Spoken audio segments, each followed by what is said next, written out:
Assalamualaikum warahmatullahi wabarakatuh. Dalam segmen kali ini kita akan berkunjung ke rumah Kang Lukman, tepatnya di Desa Brumbung, Kecamatan Manggen, Kabupaten Demak. Beliau mengenyam pendidikan di Sekolah Islam Salah Pesantren Giri Kesumo pada tahun 1989 sampai tahun 1994. Dan sekarang beliau masih berkhidmah di Pesantren Giri Kesumo dengan menjadi salah satu Dewan Asatidz Sekolah Islam Salah Pesantren Giri Kesumo. Selain itu, beliau juga menjadi kepala sekolah di MI Ibrahimiyah, tepatnya di Desa Brumbung, Kecamatan Manggen, Kabupaten Demak. Saya lahir 1978, aslinya dari Gedung Dolok Giri Kesumo. Istri satu, baru satu ya. Anak tiga. Orang tua saya itu prinsipnya gini, anak ketika punya ilmu agama itu mau dihidup di mana itu kuat agamanya, sehingga tanpa pikir panjang setelah lulus dari Madrasah Diniyah Al-Hadi sekitar 1989, pokoknya anak saya sekolah kening pondok. Saya masuk di Salaf itu 89, itu langsung kelas 2 mutawasid istilahnya. Awal masuk dipisah, saya pas masuk ya. Yang tingkat mutawasid, seingat saya mutawasid itu masuk habis zuhur. Jadi sempat masuk siang saya. Tapi akhir-akhir menjelang saya lulus, berarti 89 masuk, 90 lulus tahun 94.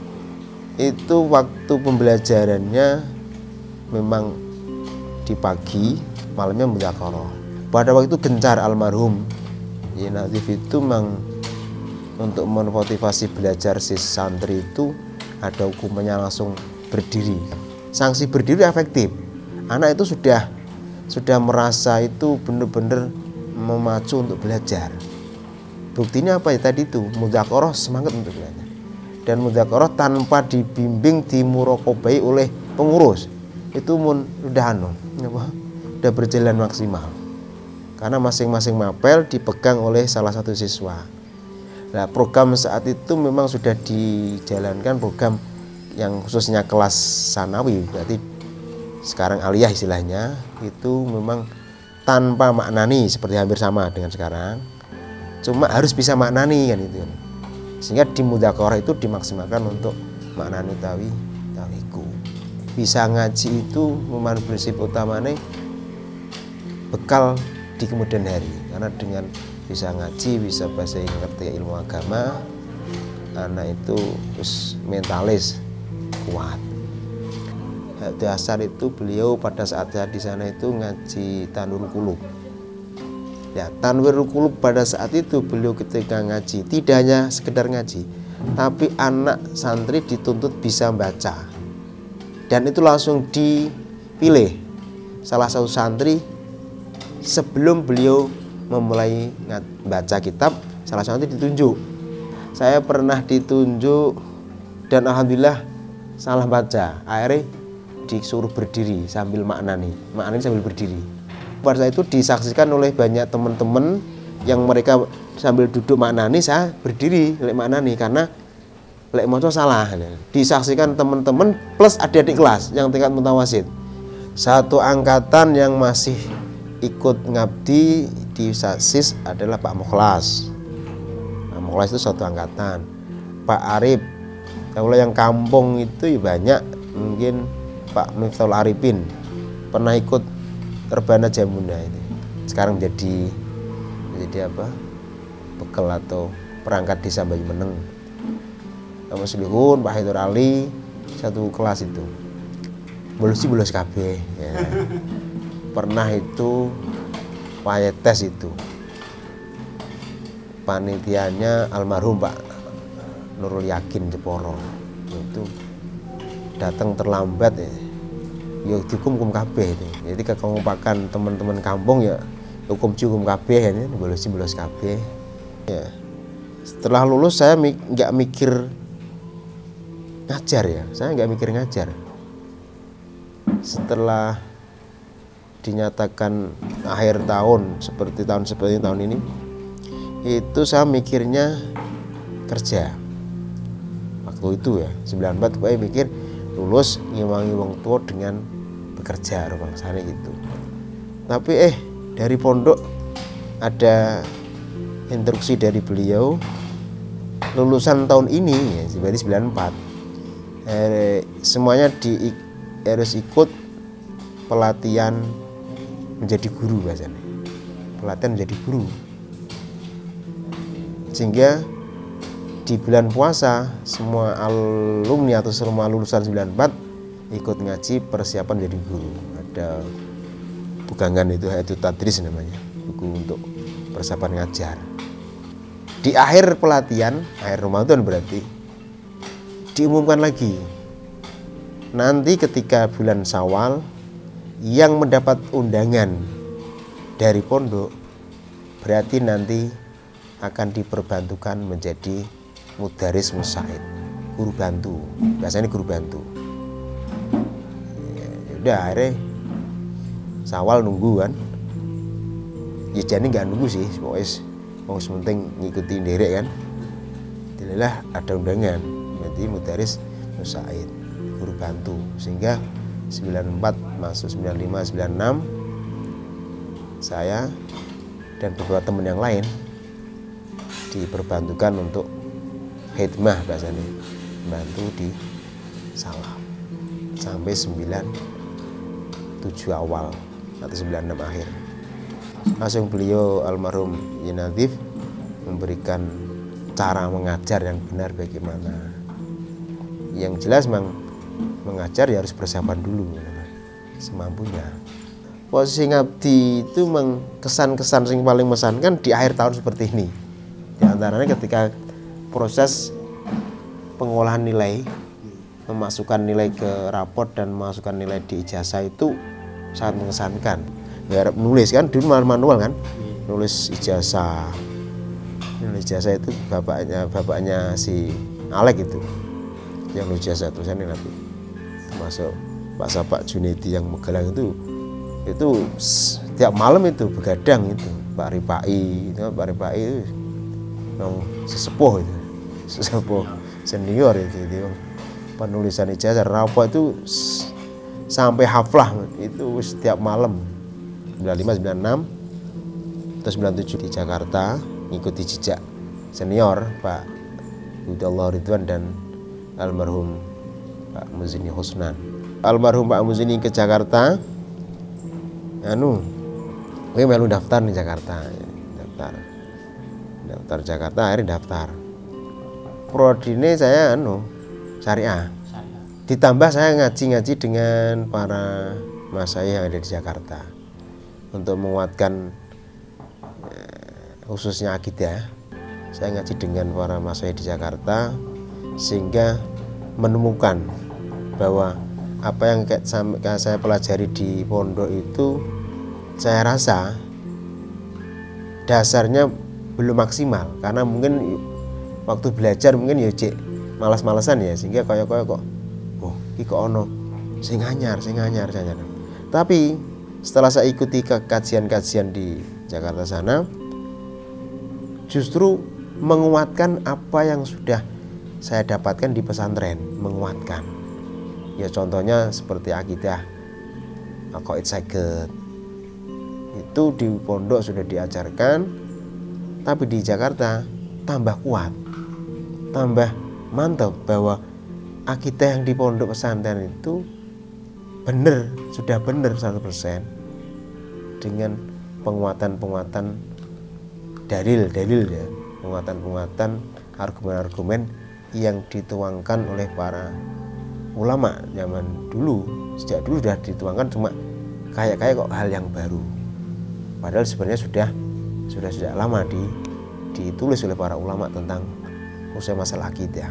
Tambah mantep lah akidah Ahlussunnah wal Jamaah di pesantren setelah saya merasakan di Jakarta.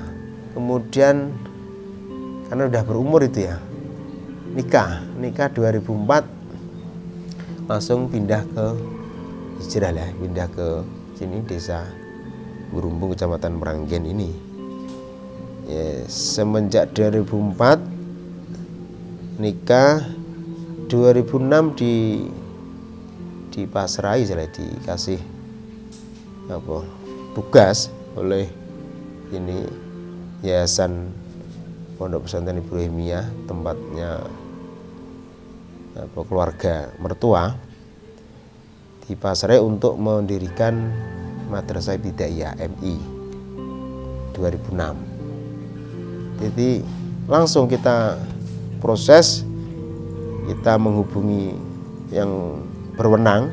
Pada waktu itu langsung pengawas lembaga, kita bagaimana proses untuk mendirikan lembaga formal. Bismillahnya pokoknya nekat, karena itu sebuah tanggung jawab, ya kita laksanakan. Memang ya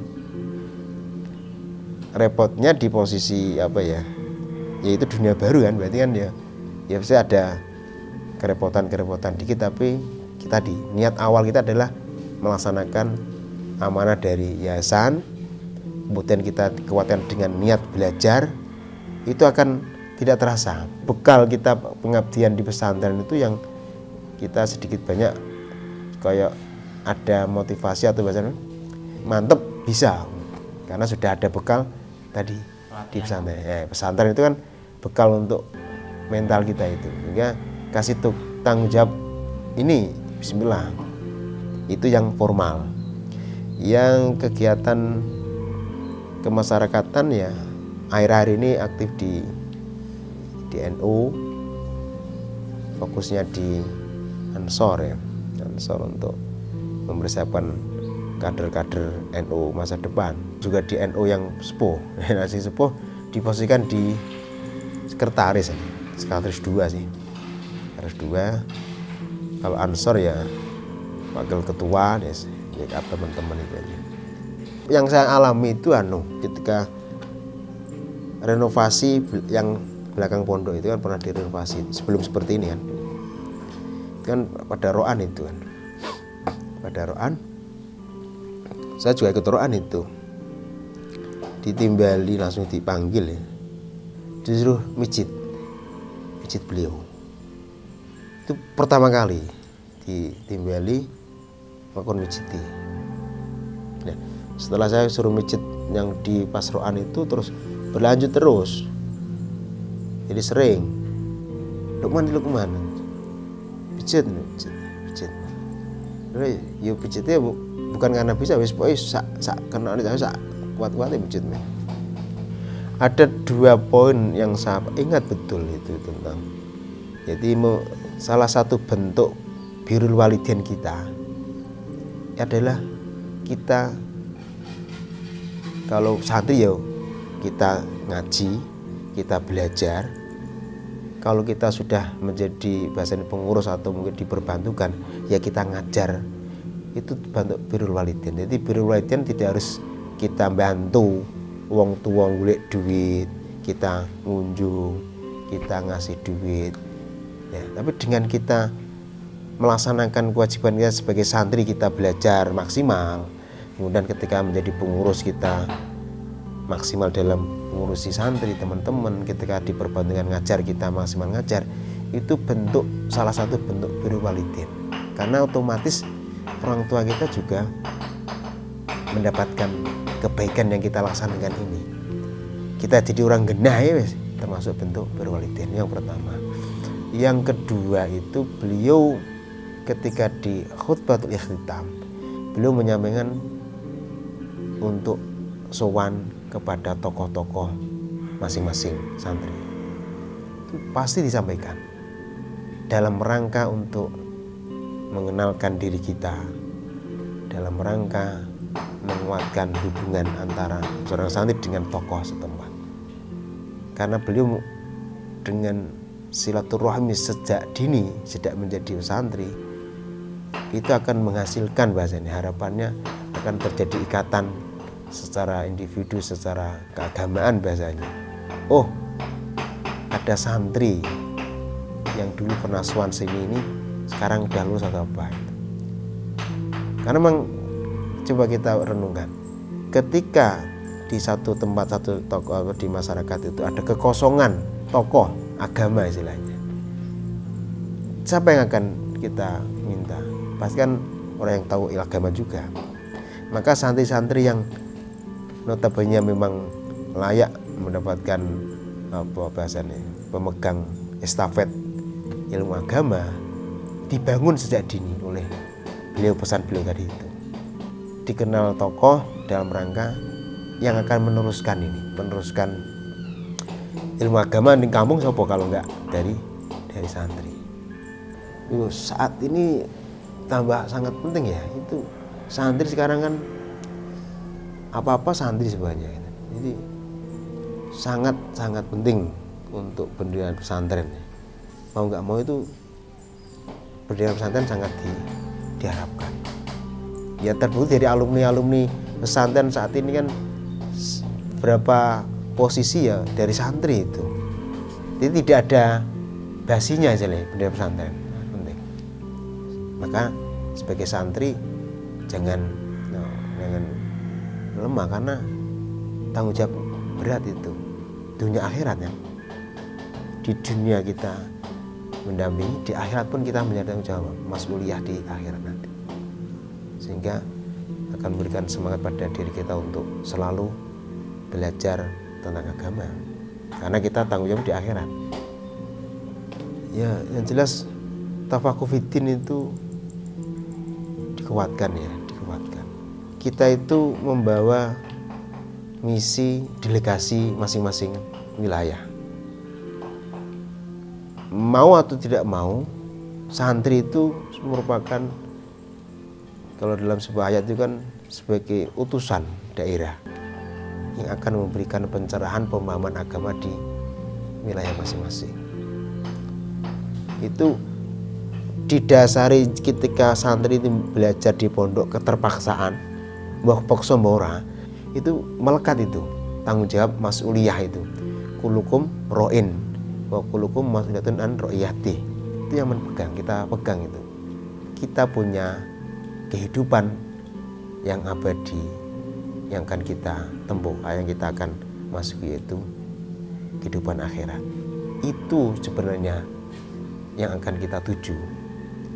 Ketika kita berjuang di masyarakat, ketika kita ikut memberikan kajian atau memberikan pengajian di masyarakat, itu kan wasilah kita untuk menuju kebaikan di akhirat nanti. Jadi kita tanggung jawab kita tidak hanya di dunia saat ini, tapi di akhirat yang akan kita harapkan adalah keberuntungan, as-sa'adah fid dharain, keberuntungan di dunia dan akhirat, yaitu surga Allah. Berkhidmah kepada masyarakat dan agama merupakan jalan hidup bagi seorang santri, dan tujuan pendidikan di pesantren adalah untuk mendekatkan diri kepada Allah dan mendapatkan keselamatan di akhirat kelak. Wassalamualaikum warahmatullahi wabarakatuh.